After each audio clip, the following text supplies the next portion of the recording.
Hey, y'all, I am so excited about this. I am going to recover the countertops today.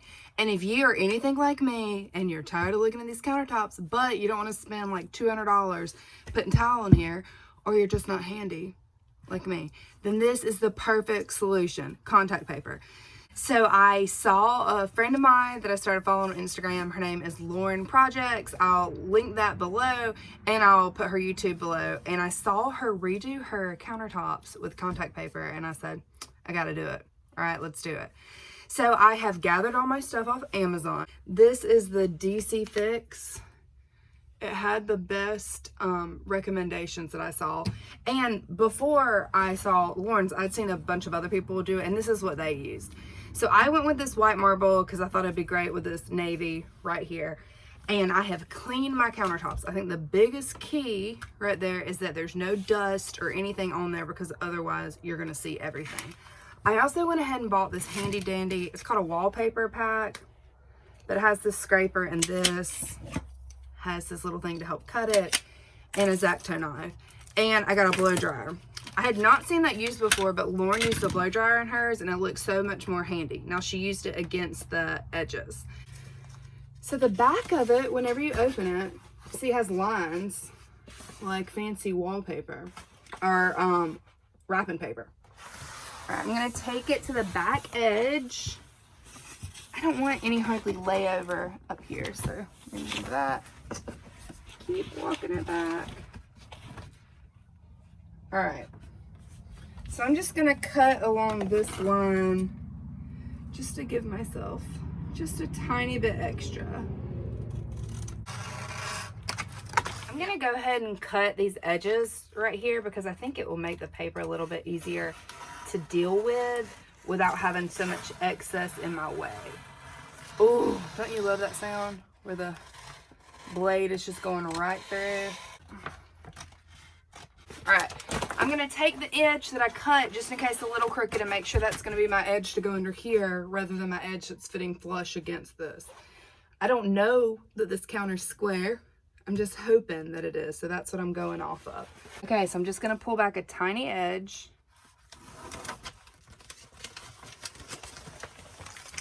Maybe I should pull back a little bit more. It's a little hard to get underneath here.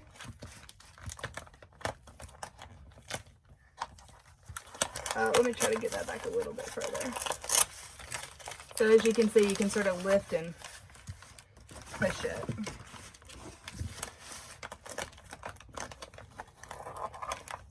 Okay, that's better.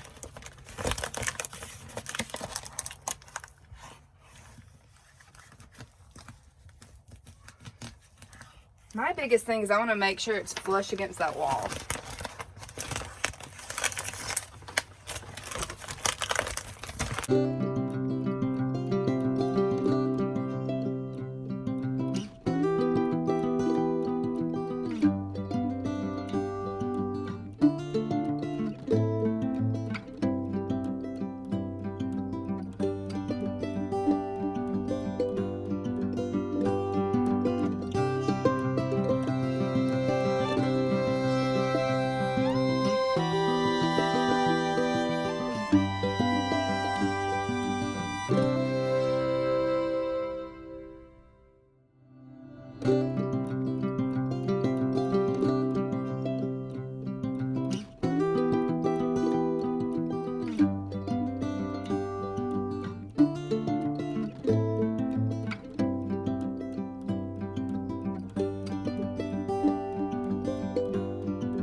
Slowly do this till I'm almost to the end. Now I have a little bitty black spot right here, which is where my pole goes to hold up behind my sink. I'm gonna cut it in an X way, like cut it like an X, and then push down inside.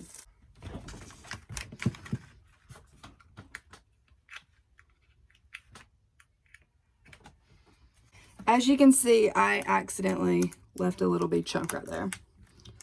So what I'm gonna do is take this extra piece that I had and trim it.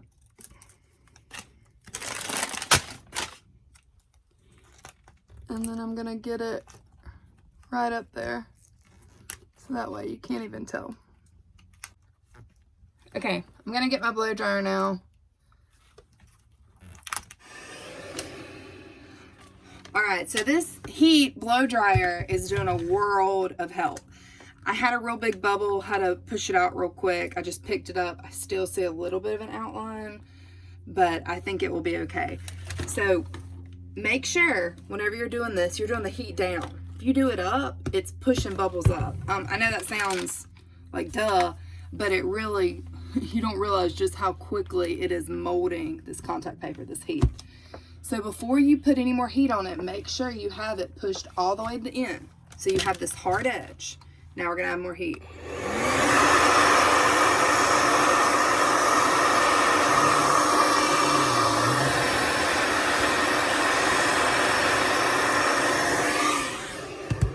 See, I got a little bit of a bubble right there. So I wanna pull, push under, oh. Push that straight. I think it's even helpful just to get it a little bit warm so it's moldable again. Wrap down, wrap down.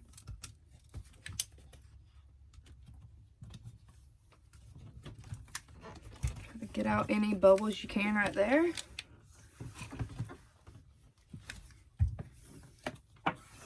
All right, I feel pretty good about that, so now I'm gonna apply heat. Probably taking me about 35 minutes, maybe. And I think it wouldn't have taken quite so long if I didn't have that little circle over there. If you have just a straight, flat countertop, like this one over here behind me that I'm about to do, that would be easier. So I think that looks pretty good. I mean, especially from a distance. You're like, oh, hey, nice marble countertops. You're like, thanks. I mean, for $25 and 30 minutes, I think that looks good. Look who came to visit, of course. Tiger cat, always up in the pop-up. If I'm in here, he jumps in too. Okay, guys, I am done. I'm glad that I bought the wider one. Let me grab it. There were ones that were shorter. I'm glad I didn't do that because I would have hated to have to overlap this. That would have driven me nuts because there's no line on this marble versus the ones that were wood plank style. So it'd be really hard to match it up, I think. So make sure you order it wider than what you think you need. That way you're not having to overlap anything.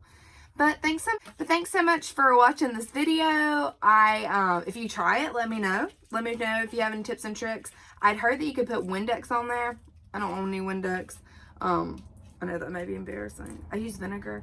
So I didn't do that. I think that would have been nice to be able to sort of move it around a little bit more because I would have liked to get it a little closer on this edge. But I'm just nitpicking. I think it was cute. It was a fun $25 project and it wouldn't have even costed that much because I didn't use the second roll. So maybe $14. So I think it's something that can really help change the look of your pop-up. So if you try it, let me know. I hope you guys subscribe up here and ring that little bell so you can know when we get more videos. Thanks so much for joining me. Bye.